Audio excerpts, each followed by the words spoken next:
Félix, le président Macron est reçu en grande pompe pour sa visite d'État en Angleterre. Tapis rouge, calèche et discours devant le Parlement de Westminster. Honneur grave pour un dirigeant étranger, et notamment pour un dirigeant européen depuis le Brexit. Qu'est-ce que ça veut dire, cette réception en grande pompe? On est avec un spécialiste du Royaume-Uni pour en parler. Bonsoir Maximilien Nagy. Bonsoir Félix, bonsoir à tous. Bonsoir. Good evening. Bonsoir. Merci. N'est-ce pas Maximilien? Il manque l'accent quand même. Bienvenue dans Les Vraies Voix sur Sud Radio. Journaliste franco-britannique, Maximilien Nagy. Que nous vaut ce privilège, si j'ose dire, selon vous? Tout va bien entre la France et le Royaume-Uni quelques années après le Brexit? Tout ne va pas bien. Peut-être déjà, parlons des choses qui vont bien, puisque beaucoup de choses ne vont pas bien, notamment à Marseille, on l'a entendu. L'accueil est remarquable, très chaleureux. Et pourquoi? Parce que c'est la France. Et ça, c'est une chose qui restera. La relation franco-britannique est forte, même si, à mon sens, elle traverse aujourd'hui encore une période plutôt défavorable, à mon avis, au moins du point de vue de l'attitude de la diplomatie française à l'égard du Royaume-Uni depuis 2016. Et même si le discours d'Emmanuel Macron, qui a lieu en ce moment au Parlement de Westminster devant les deux chambres, donc la Chambre des communes et la Chambre des lords, est un discours enthousiaste pour l'avenir de la relation, qu'il y a la confirmation d'un nouveau projet de centrale nucléaire au Royaume-Uni, qui a été annoncé il y a à peine quelques heures, officiellement en tout cas.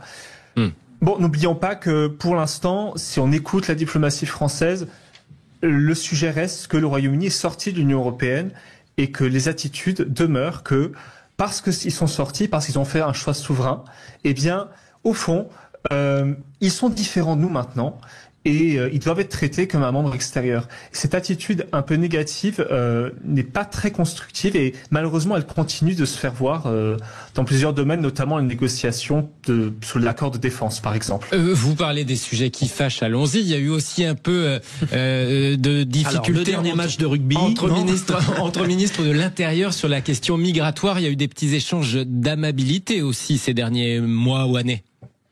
Absolument. Alors, vous croyez que dans les mondanités, on va en parler un peu de ces sujets qui fâchent? Oui, un peu quand même.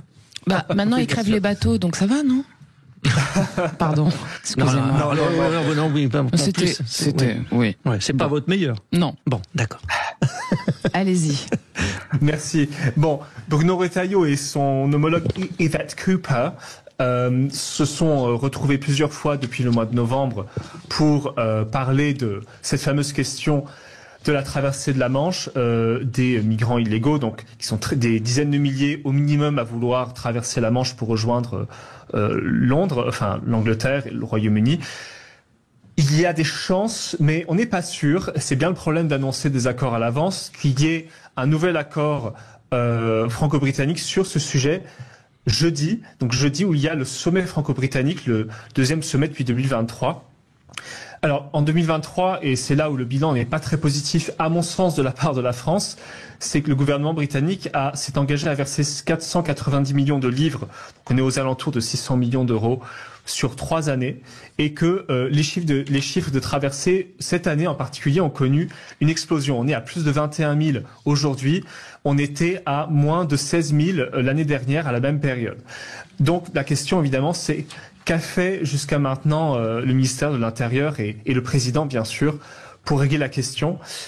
L'argent n'a pas suffi. Maintenant, quel sera l'accord signé? On espère qu'il sera positif. L'idée de l'accord, en quelques mots, serait que un migrant renvoyé vers la France par le Royaume-Uni, un migrant qui a traversé illégalement la Manche, en retour, le Royaume-Uni s'engagerait à prendre un migrant qui souhaite se rendre vers le Royaume-Uni et qui a de la famille au Royaume-Uni. Voilà, donc on aurait un échange de migrants. Mais les pays de la Méditerranée sont déjà opposés à ce projet. Alors, Petite réaction courte de nos vraies voix, Maximilien. Oui. Alors, on entend dans ce que dit Maximilien que finalement, il y a une espèce d'équité entre cette histoire de un migrant renvoyé pour un migrant envoyé. Enfin, qu'est-ce que vous en pensez, Nathalie Lebas? Alors moi, j'ai envie de dire que, d'autant plus que ça Ça se passe notamment dans ma région, les Hauts-de-France. Mais au-delà des chiffres et des échanges, j'ai envie de rappeler aussi qu'on parle d'être humain quand même. On a trop souvent aujourd'hui des drames avec des personnes qui décèdent en essayant de traverser la Manche. Effectivement, nous, on a une problématique sur nos territoires avec ces personnes qui ne veulent pas rester en France, qui veulent rejoindre l'Angleterre. Donc, comment on le gère? Est-ce que c'est juste de l'échange? Moi, je pense que c'est un problème beaucoup plus complexe. Il faut voir où et pourquoi les personnes veulent aller en Angleterre. La plupart du temps, il ne faut pas se leurrer, c'est juste parce qu'ils fuient la misère dans leur pays et ils ont cet Eldorado qui, pour eux, est l'Angleterre.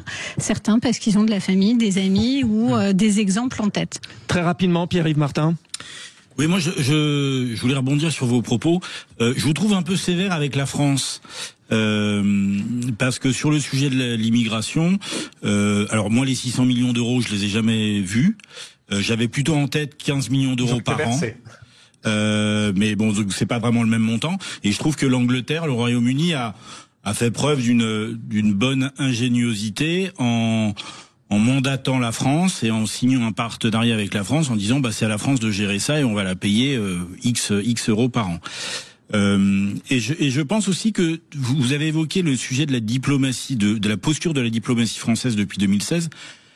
Enfin, c'est pas la France qui s'est engagée dans une démarche de Brexit et du point de vue de la France, ça a été quand même perçu comme une petite claque parce que nos deux pays sont extrêmement liés.